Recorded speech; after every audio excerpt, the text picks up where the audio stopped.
Welcome to lesson 9 of our continuing study of the Daniel factor in the fullness of time. My name is Bruce Logan, and if you have been following along with me from the very beginning of this study series, you know that my primary thesis for this study has been to demonstrate my personal belief that next to the book of Genesis, the book of Daniel is arguably the most important book in the entire Bible. I say that because in the book of Daniel, God literally lays out his blueprint for world history and the last days. Now, in today's study, we will be examining chapter 6, which is another one of the more beloved and iconic stories in the Old Testament. It is the amazing story of how Daniel survived the lion's den. In this story, we learn some pointers about Daniel's character, and the dedication that he had for his Savior is on full display, and it is also life lessons that are emblematic for all of us Christians to learn from.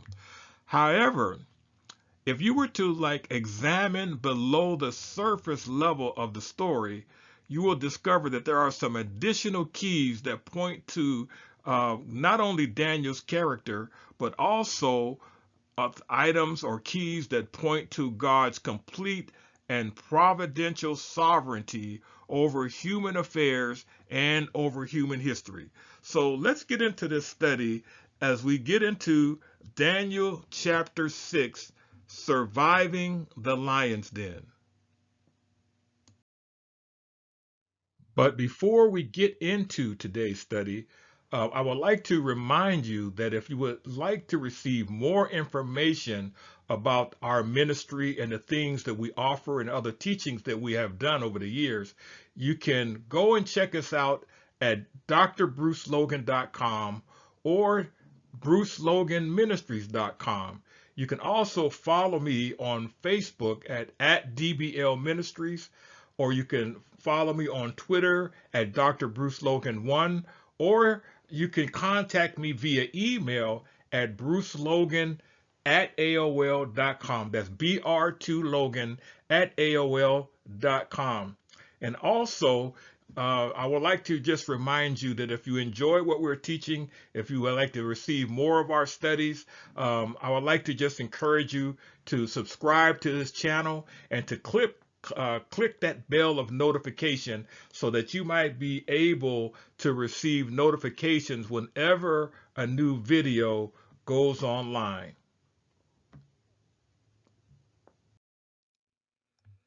Now, the story of Daniel in the lion's den is one of the most iconic and well-known incidents recorded in the Bible. It is a great strengthener of our faith, especially in the times that we are living in now. We need these type of examples that we can fall back on as believers as we navigate through the trials and the tribulation and the evil and the warfare that's being poured out on the earth today. But it is also a great example of standing firm in a time of testing, especially in a time of personal testing, a time of personal trial, and it is also a marvelous demonstration of the power of prayer. It is a dramatic picture also of the protection that God will give to his faithful people at the end of the age when his judgments will be poured out on the earth. And it is also an illustration of the present help and enabling that God will give to the believer in the time of testing. Now, the first half of our story involves 5 major characters or components that we want to examine and just overview before we actually get into the text. First of all, it's King Darius, Darius the Mede, he is referred to in the text. And then we have 120 satraps or governors that's over the newly conquered Kingdom of Babylon. And then there was 3 princes that were appointed over the 120. And we will see that Daniel was first among those three princesses. So basically, the other two had to, in fact, the other 120, along with the other two, had to answer to Daniel first. And of course, jealousy leads to a plot to trap Daniel. And then we'll see that Daniel's religious devotion was the only fault that they were able to find in him. In other words, his character was so pristine that the only fault that they could find in him was his personal religious devotion. Then, as part two of our narrative unfolds, we'll see that Daniel defies the king's decree that people should only pray to the Persian king for 30 days. Daniel, who was otherwise a law-abiding citizen, continues to pray to Israel's God as he has always done in spite of the king's decree. The evil men who had instigated the decree in the first place in order to entrap Daniel, of whom they were jealous, report him to King Darius. Now, one more just tidbit of background information I just want to mention here is that Daniel, in addition to being the prime minister in the kingdom of King Darius the Mede in Babylon, by now was between 80 and 90 years of age, and he had developed a strong reputation for his piety and his character and his faith and devotion to God. So now let's take a look at Daniel chapter 6 and verse 1 as we begin to unpack this plot against Daniel. In verse 1 of Daniel 6, it says, "Now it pleased Darius to set over the kingdom 120 satraps to be over the whole kingdom." Now, I need to point out that satrap was essentially a term for a governor that would be stationed or assigned within different areas of the kingdom, and they would have to report directly. They were given governorship over specific areas, and then they would have to report directly back to King Darius. Now, what we have to understand is that we're talking about a very vast territory. So if you can see here on this map, that you can see where the Neo-Babylonian Empire, which is here, and also you would see the Persian Empire, which was the area in pink. Now, the Persian Empire or the Median Empire already had their basic governorship or organizational structure pretty much already established. But what was needed was some organization within the newly conquered Babylonian area of this new empire. And so what Darius did is that he appointed individuals who were already familiar, or Babylonians who were already familiar with the Babylonian culture and Babylonian infrastructure, and he appointed them over the various what was referred to as satrapies. And among those, of course, was Daniel, who was chief over the 120, or one of the main three that was appointed over the 120. So you had your 120, and then you had three that was appointed over them, and then those three reported directly back to King Darius. Verse 2 says, "And over these 120 satraps, 3 governors, of whom Daniel was one, that the satraps might give account to them, so that the king would suffer no loss." So in other words, there were 120 satraps, or 120 governors, and then there were 3 governors who were appointed over the 120, and of those 3, Daniel was one of them.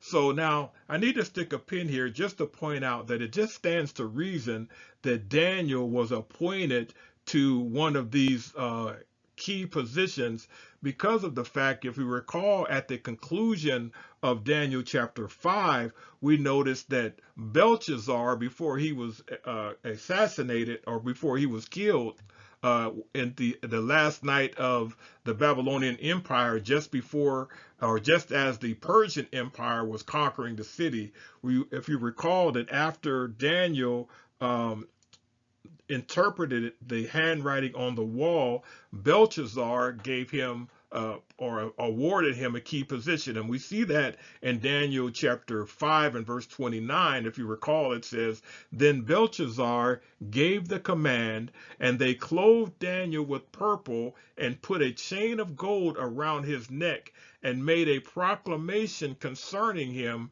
that he would be the third ruler in the kingdom." That's Daniel chapter 5 and 29. So as you can see, it would stand to reason that Daniel would be a key player in the newly formed Persian Empire. But also, there's an elephant in the room that I feel the need to just touch on or just point out here, just for a brief moment. And as I stated earlier, in this at the beginning of our studies in the Daniel factor, that the book of Daniel is probably one of the most targeted books over the centuries by Bible skeptics and Bible critics. And I've pointed out that time and time again, archaeology has authenticated and verified the account in the biblical book of Daniel, because of archaeological discoveries that have pointed out writings or extra biblical historical accounts of the exact same events that's recorded in the Bible. And over and over and over again, the Bible has been authenticated through the study of archaeology from extra historical sources that confirm the biblical account. But we have one instance here in the book of Daniel in which archaeology seems to not have a clear answer to the question of who was Darius the Mede. Now, Darius the Mede, as we understand it from the context of the book of Daniel, and just mind you, this is not corroborated in extra historical or by other historians outside of the Bible. But what we have to go on, or all we basically have to go on as to the identity of this person referred to in Daniel as Darius the Mede, is that first of all, he was a governor of Babylon under Cyrus the Great. Also, we know that immediately following the death of Belshazzar, remember that occurred in Daniel chapter 5 during the night of the handwriting on the wall. It says in Daniel 5 and 31 that Darius the Mede is said to have, quote, received the kingdom, in Daniel 5 and 31, having been made king over the realm of the Chaldeans. That's in Daniel 9 and 1. So we can surmise just from the Daniel account, and he is also referenced in by Cyrus the Great in Daniel chapter 1 and 21 and 6 and 28. But we can surmise from this that Darius, who historians clearly agree, and there's clearly unprecedented amount of evidence that King Darius was the leader of this newly formed Persian Empire that conquered Babylon. That is without historical doubt or historical question. But according to the Daniel account, is that he once he entered into the city, he appointed over Babylon, over the kingdom of Babylon, Darius the Mede as the to be the governor over the Babylonian Empire, over the Chaldean is referred to region, which was the old Babylonian Empire. It says he received the kingdom. Now, in order to receive the kingdom, that means he had to have been given it or received it from another person, and that other person is presumed to be Cyrus the Great. And then there are others people who try to make the argument, other theologians and historians who try to make the argument that Darius the Mede and Cyrus was one and the same person. But we see in Daniel chapter 6 and verse 28, we'll see that the name Darius the Mede and Cyrus are both mentioned together, which would indicate that we're talking about two different individuals. And there are other theories as to the identity of Darius the Mede that we won't go into, but just to suffice it to say that because of all the other authentication in the Bible through the study of archaeology, we would have to assume that Darius the Mede was an actual person who was given authority over the Chaldean region by Cyrus the Great. And also, Darius, of course, as we are studying in our lesson today, is best known or best remembered for his unalterable decree, which his officers tricked him into signing, which resulted in Daniel being cast into the lion's den. And finally, in contrast to Nebuchadnezzar, we're going to learn that this ruler was helpless to reverse the decree, which was a major difference between Babylonian rule versus the Persian rule, where their laws were completely different. And we'll go into that more detail or more in detail as we get to that part of our narrative for today. Verse 3 says, "Then this Daniel distinguished himself above all the governors and satraps, because an excellent spirit was found in him. And the king gave consideration, in other words, to set Daniel over the entire realm." And of course, if you know anything about the depravity of the human condition, the obvious response from those who were going to see Daniel placed over them, of course, was going to be jealousy. And of course, we got to remember too that there was more that I should have mentioned earlier. But the fact is that the reason why Darius had to set this organizational structure up in the way that he did, because part of the responsibility of the satraps was to collect taxes. And of course, you know that it's a lot of corruption that can be taking place right there in the area of collecting taxes. There was probably quite a bit of people who would take the taxes and keep some for themselves and kind of cook the books in order to enrich themselves. But part of the issue with Daniel is that Daniel would refuse to take any part in this. And so the king noticed this excellent spirit that was in Daniel, and he was going to reward him for that excellent spirit. But those satraps who were not going to benefit from having Daniel over them began to plot against him. And in verse 4 it says, "So the governors and satraps sought to find some charge against Daniel concerning the kingdom, but they could find no charge or fault, because he was faithful, nor was there any error or fault found in him." And everything that Daniel did, in other words, was perfect and faultless. His accounting was probably on point every single time. And this excellent character was noticed by King Darius. Then these men said, "We shall not find any charge against this Daniel unless we find it against him concerning the law of his God." So these governors and satraps thronged before the king and said thus to him, "King Darius, live forever." So now they already are appealing to Darius's ego, which again gives us insight into the depravity of the human condition, because pride and jealousy and ego are intrinsic in terms of our human depraved condition, and things that are characteristics that Daniel was able to find the character and the fortitude to rise above. So let's take a look at the narrative as it unfolds. First of all, the conspirators offer a petition to the king. That the petition stated that no other god should be worshipped other than you, O king, for 30 days. Violators should be cast into the den of lions.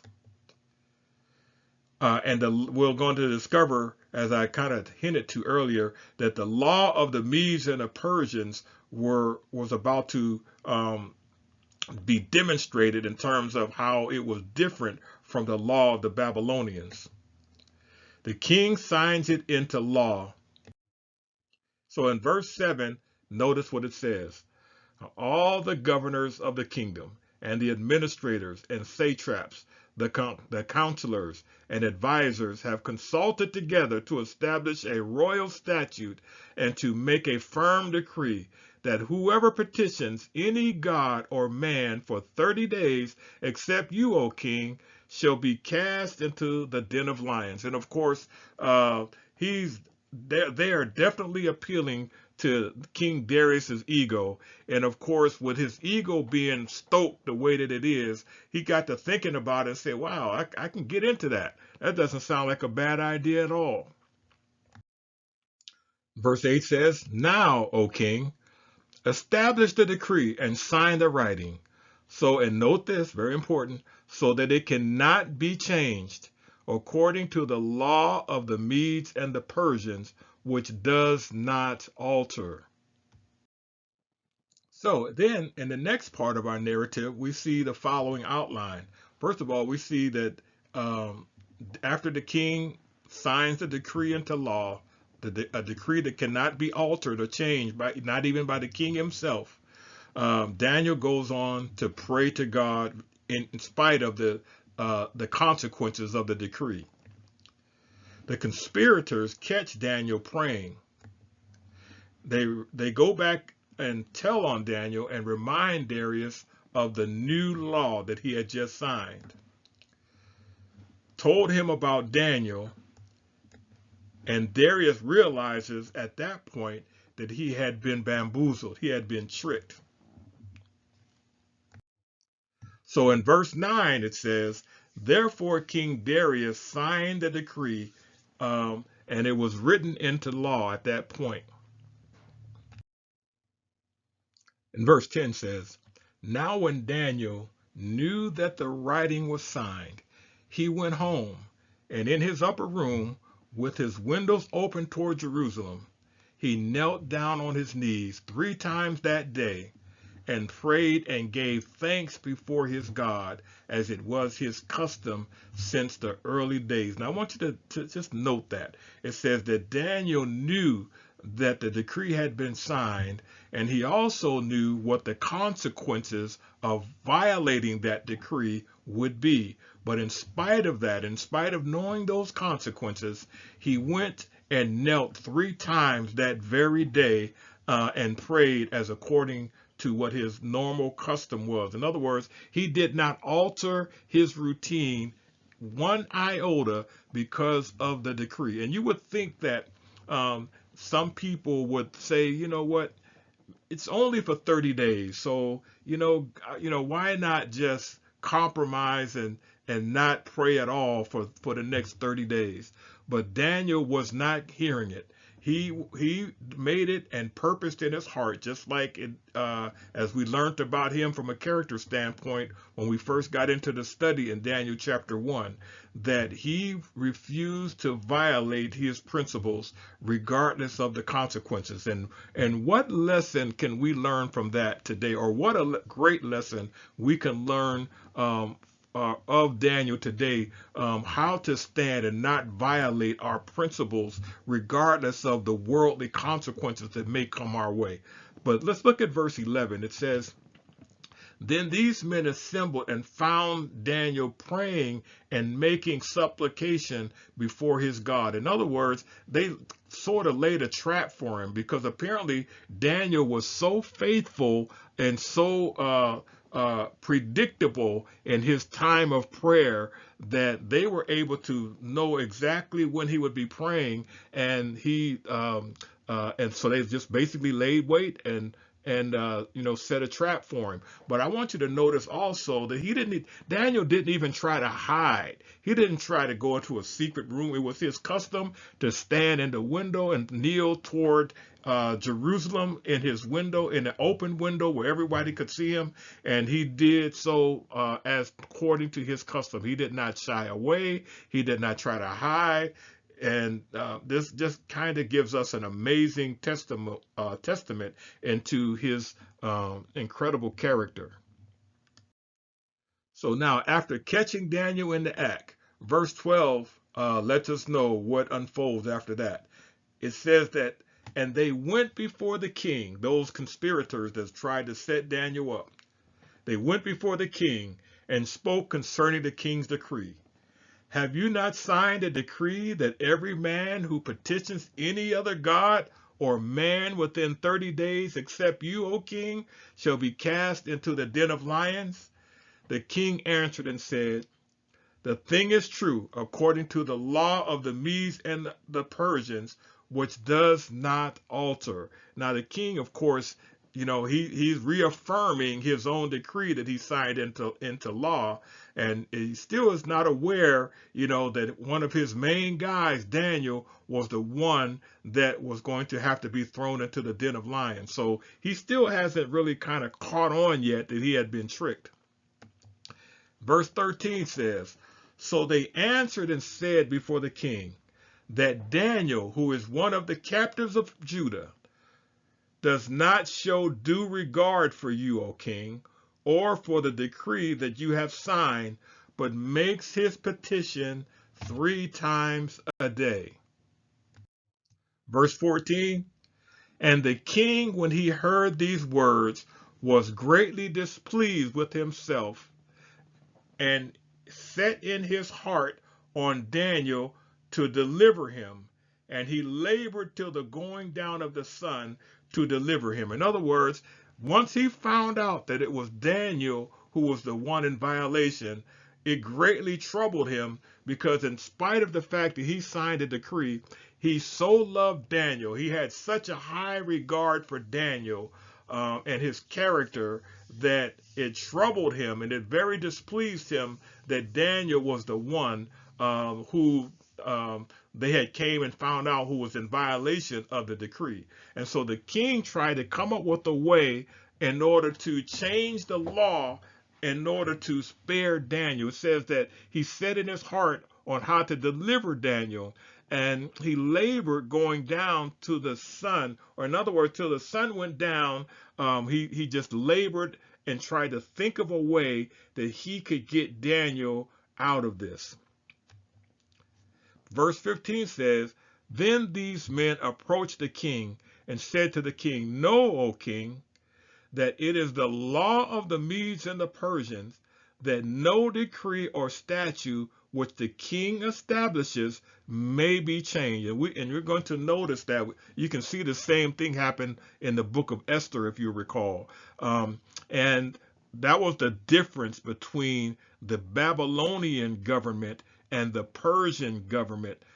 Because when the Babylonian government was in charge, you recall, for an example, that Nebuchadnezzar, he could basically say who dies and who lives, and he can make changes. For an example, in Daniel chapter 2, he decreed that all the wise men could be killed. But when Daniel came in and interpreted the dream, he was able to change the decree, and the lives of the wise men were spared. Well, in this instance, the Persian law said that whenever the king established a law, regardless, he could not be altered. It could not be changed. It was set in stone. And so these 120 satraps who conspired against Daniel reminded the king that no, the law of the Medes and the Persians is not the same as the Babylonian law, that when the king writes it down, it had to be done and it cannot be changed. It was kind of like the Persian constitution. And so the next part of our narrative really has three major plot points here. And this, first of all, the king is forced to put Daniel into a den of lions where he would be torn apart. Then, afterwards, King Darius is greatly distressed about having to punish Daniel, and he says to Daniel, "May your God, whom you serve continually, rescue you." And of course, this is probably due to the fact that over the years, or over the time since Daniel had gotten close to King Darius, that Daniel had more than likely talked to Darius much about his God, witnessing to him, telling him testimonies about how God delivered his people from Israel, and how his three friends years earlier had been rescued from the fiery furnace and so forth. So he probably had was well versed, at least mentally anyway, in terms of Daniel's belief in his testimony about his God and the power and ability of his God to do miracles. God does indeed rescue Daniel, sending his angel to shut the mouths of the lions so they do not harm him. Daniel was removed from the lion's den the next day, much to the relief of the king. So in verse 16, it says, "So the king gave the command, and they brought Daniel and cast him into the den of lions. But the king spoke, saying to Daniel, 'Your God, whom you serve continually, he will deliver you.'" Verse 17, "Then a stone was brought and laid on the mouth of the den, and the king sealed it with his own signet ring and with the signet of his lords, that the purpose concerning Daniel might not be changed."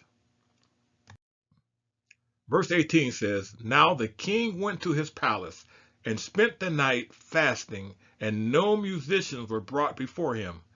Also his sleep went from him." In other words, he was up all night, tossed and turned, wouldn't eat, didn't want to be around anybody. I mean, this act of having to put Daniel in the den of lions apparently distressed him a great deal, which also gives us insight into just how much affection and respect that he had for Daniel as an individual.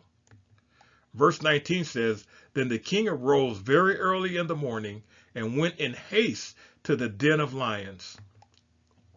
And when he came to the den, he cried out with a lamenting voice to Daniel.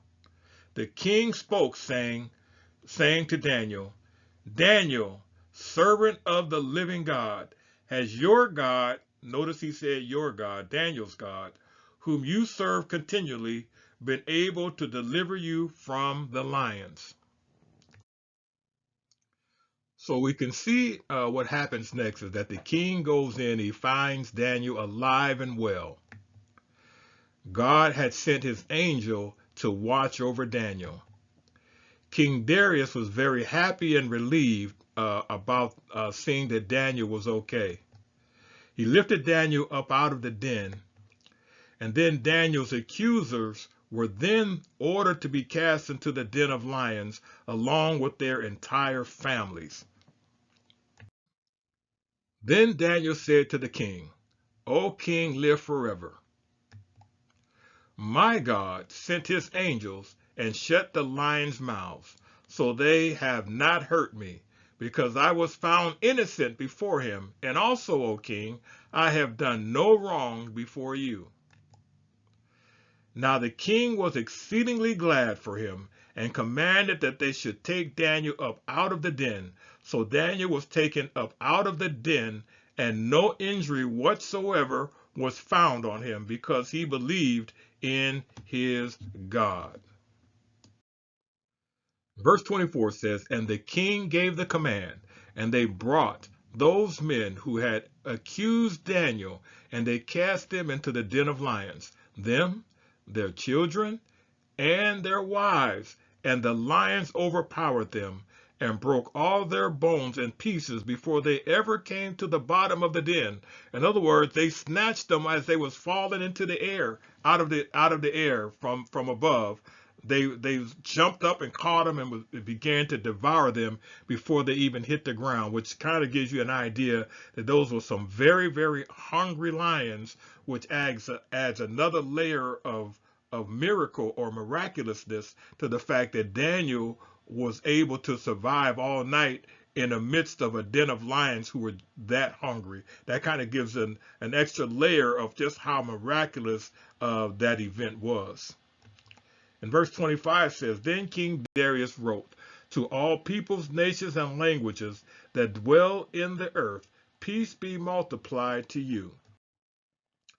I make a decree that in every dominion of my kingdom, men must tremble and fear before the God of Daniel, for he is the living God and steadfast forever. His kingdom is the one which shall not be destroyed, and his dominion shall endure to the end. Now, I need you to just kind of wrap your mind to what Darius is writing to the entire kingdom.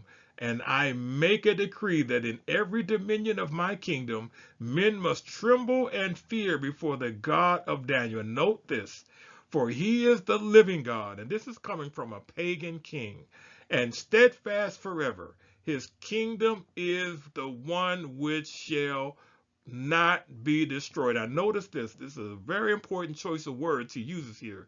He says his kingdom is the one which shall not be destroyed, and his dominion shall endure forever unto the end. He delivers and rescues, and he works signs and wonders in heavens and on earth, whom has delivered Daniel from the power of the lions. So this Daniel prospered in the reign of Darius and in the reign of Cyrus the Persian. Of course, I just want to remind people who want to say that those who claim that Darius and Cyrus were two different individuals, this verse kind of nullifies that to an extent that you might can debate as to who Darius the Mede was, and I kind of touched on that earlier in this lesson, but there's no question that he was an actual real person. Now, one of the chief lessons that we can learn from this entire narrative of Daniel in the lion's den is actually gleaned from the confession of Darius himself that we just read. He says, For he is the living God, and he endures forever. His kingdom will not be destroyed, and his dominion will never end. Daniel 6:26. And of course, we can only assume that he's saying this because Daniel had been coaching him. Daniel had been schooling him on the true and living God. He had been witnessing to him this entire time. He had been taking advantage of every opportunity that he had to be in the presence of his king to represent his God. Now, and then it says, For only by faith in such a God could any man have shut the mouth of the lions. And of course, that's a reference of Hebrews 11:33, which is part of the passage of the Great Hall of Faith. Also, as it is with Daniel, the faithful Christian must understand that God is sovereign and omnipotent, and his will permeates and supersedes every aspect of life, which is one of the key elements of the book of Daniel itself, because not only can we say that as a just kind of a saying or a fancy wording that we like to use in order to reference God, but as we learn through the study of the book of Daniel, especially as we get into our next lesson beginning in chapter 7, we're going to actually see these words actually literally unfold in our world history, as Daniel's prophecies will be made and literally come to pass, as we will see God's sovereignty and omniscience and omnipotence really come to the forefront as we get more into the meat of our study of the book of Daniel. But it is God's will that takes precedence over everything and everyone, and that's going to be seen even more and more as we get more into the book of Daniel. Now the psalmist tells us, as for God, his way is perfect. That's Psalms 18 and 30. Now, if God's ways are perfect, then we can trust that whatever he does and whatever he allows is also perfect. Also, this may not seem possible to us, but our minds are not God's minds. It is true that we can't expect to understand his mind perfectly, as he reminds us in Isaiah 55 and verses 8 and 9, where he claims or pronounces that our ways are not his ways, neither are his thoughts our thoughts. For his ways are above our ways, and his thoughts are above our thoughts, as the heavens is above the earth. But nevertheless, our responsibility to God is to obey him, to trust him, and to submit to his will, and to believe that whatever he ordains will be for our benefit and for his glory. That's Romans 8 and 28 that declares that all things work together for good, according to his purpose, according to his glory. And finally, in Daniel's case, as we saw in our narrative, when he was removed from the den of lions, there was no wound found on him because he had trusted in his God, according to Daniel 6 and 23. It's kind of reminiscent of Joseph, who understood the same principle, that sometimes evil men plan things for evil, but God meant them for good. Those evil men that tried to frame Daniel, they had evil intentions, but God meant it for good, because he wanted to teach Darius a lesson. He wanted to demonstrate to Darius that the things that Daniel had been witnessing to him were actually true and legitimate, and his God was the one true and living God. And at least we know from the decree that Darius wrote, he seemed to have gotten that particular lesson. Now, as we conclude today's lesson, in addition to understanding and seeing God's providence at work, one of the things that stands out to me about this story of Daniel in the lion's den is Daniel's faithfulness, his outstanding work ethic, and his integrity which made it next to impossible for his adversaries to find any grounds or charges against him. Instead, they found that he was trustworthy and neither corrupt nor negligent. The world now, as it did then, judges us not by our faith, but by our conduct. As the Bible tells us that we are living epistles. And will the world be able to not find any charge against us? Will our associates, will the people that we work with, be able to look at our testimony, look at our lives, and find no fault, as it is in the case of Daniel? How many today could stand such a scrutiny as did Daniel on this particular occasion? It is sad to say that probably not very many of us will be able to, have such a testimony where nobody is able to find any negativity against us whatsoever. That's an amazing accomplishment when you think about it, and especially when you think about the fact that Daniel was between 80 and 90 years old. That's just a remarkable life story, a remarkable life testimony. And finally, of course, we learn that the story ends very, very badly for Daniel's accusers, in the same way that it will for those who accuse and persecute Christians today. King Darius, on the other hand, recognized the power of the God of Daniel and turned to him in faith and commanded the people of his kingdom to worship Daniel's God. And finally, as we close our lesson for today, through the witness of Daniel, his faith, and the faithfulness and power of God, an entire nation came to know and reverence the Lord of Abraham, Isaac, and Jacob. For he is the living God, and he endures forever. His kingdom will not be destroyed. His dominion will never end, according to the decree that Darius wrote himself and sent out to everyone in the kingdom.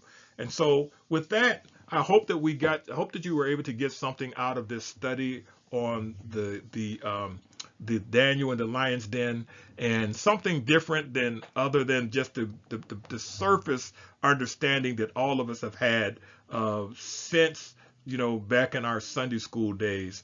And so hopefully you got something out of that.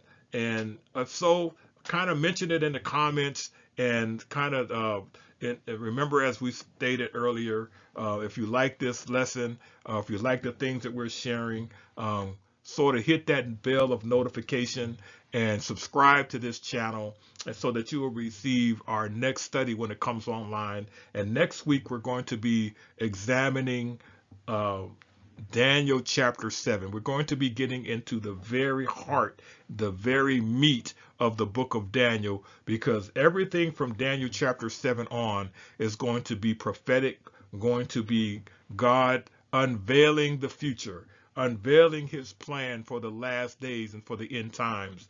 And we're going to be again to see how and why in more detail, while I subscribe to the argument that the book of Daniel, next to the book of Genesis, is the most important book in the Bible. And beginning next week, we're going to see more and more and more evidence as to why I make that claim. So until next time, may God bless.